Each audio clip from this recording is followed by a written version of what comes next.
Ration দুর্নীতি মামলায় বনগাঁ পুরসভার প্রাক্তন চেয়ারম্যান ও তৃণমূল নেতা শঙ্কর আঢ্যকে গ্রেফতার করেছে ইডি। ঘনিষ্ঠ মহলে যিনি আবার ডাকু নামেও পরিচিত। তবে শুধু নামে নয়, এলাকায় যে তার প্রভাব কতটা তা বনগাঁয় কান পাতলেই শোনা যায়। 2015 থেকে 20 পর্যন্ত তৃণমূল পরিচালিত বনগাঁ পুরসভার চেয়ারম্যান ছিলেন শঙ্কর আঢ্য। বর্তমানে তৃণমূলের বনগাঁ সাংগঠনিক জেলার সাধারণ সম্পাদক। পাশাপাশি বনগাঁর কেন্দ্রীয় ব্যবসায়ী সমিতি ও পেট্রাপোল চেকপোস্ট ওয়েলফেয়ার অ্যাসোসিয়েশনের সভাপতি পদেও রয়েছেন শঙ্কর আঢ্য। অন্যদিকে 2010 থেকে 2015 পর্যন্ত বনগাঁ পুরসভার চেয়ারম্যান ছিলেন তার স্ত্রী জ্যোৎস্না আঢ্য। কিন্তু বিভিন্ন ক্ষেত্রেই তার বিরুদ্ধে উঠেছে নানা অভিযোগ। 2014 সালে বনগাঁয় তৃণমূল ছাত্র পরিষদ কর্মী হিমাংশু বৈরাগীকে নৃশংসভাবে গুলি করে খুন করা হয়। আর সেই সময় অভিযোগ তৃণমূল নেতা শঙ্কর আঢ্যের নাম জড়িয়েছিল। যেহেতু পরিবারের তরফ থেকে তার এবং তার অনুগামীদের বিরুদ্ধে অভিযোগ করা হয়, সেই কারণে পরিবারকে নানাভাবে হেনস্থা করা হয়। এমনকি অভিযোগ তুলে নেওয়ার জন্য চাপ দেওয়া হয়, তারপরে তাদেরকে মিথ্যা মামলায় ফাঁসানো হয়। আমার নাতিকে এভাবে ডেকে নিয়ে গিয়ে ওখানে দাঁড়িয়ে বন্ধু বান্ধব 5টা নিয়ে তাড়া করে ওকে ওর এরিয়ার মধ্যে নিয়ে গিয়ে ঠেসে ধরে গুলি করে দিয়েছে। ওরই লোকজন।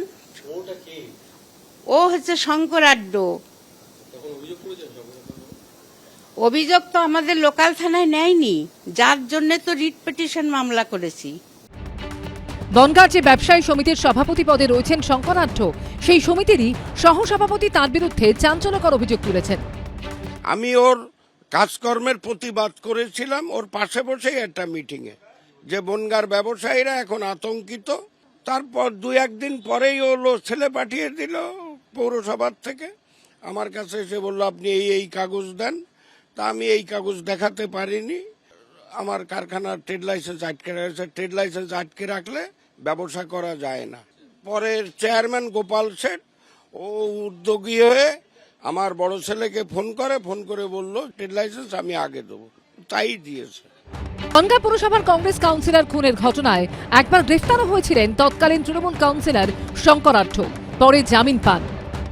2006 সাল কি 7 সাল হবে, সেই সময় আমাকে ফাঁসানো হয়েছিল কাউন্সিলর মার্ডার কেসে, কংগ্রেসের কাউন্সিলর টোটন। সেই কেসে আমাকে একদিন বনগাঁ থানা আমাকে দেখা করতে বলে, প্রায় 1 বছর পরে হঠাৎ আমাকে অ্যারেস্ট করে, সঙ্গে ওর বাড়ির থেকেও ওকে অ্যারেস্ট করে নিয়ে যায়। আমাকে ডেকেছিল বনগাঁ থানাতে, তবে শঙ্কর আঢ্য ওর বাড়ির থেকে নিয়ে যায়, এইটুকুই জানি।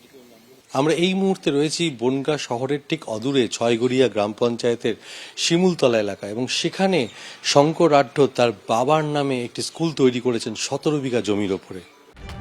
রেশন দুর্নীতি মামলায় ধৃত প্রাক্তন খাদ্যমন্ত্রী জ্যোতিপ্রিয় মল্লিকের ঘনিষ্ঠ হিসেবেই পরিচিত শঙ্কর আঢ্য এবং শেখ শাহজাহান। এই প্রেক্ষাপটে ইডির প্রেস রিলিজে দাবি করা হয়েছে, রেশন দুর্নীতির তদন্তে নেমে তারা জানতে পেরেছে জ্যোতিপ্রিয় মল্লিক তার একাধিক ঘনিষ্ঠ সহযোগীর মাধ্যমে অপরাধ সংগঠিত করেছিলেন, যারা ফুল ফ্লেজেড মানি চেঞ্জার হিসেবে কাজ করেছেন।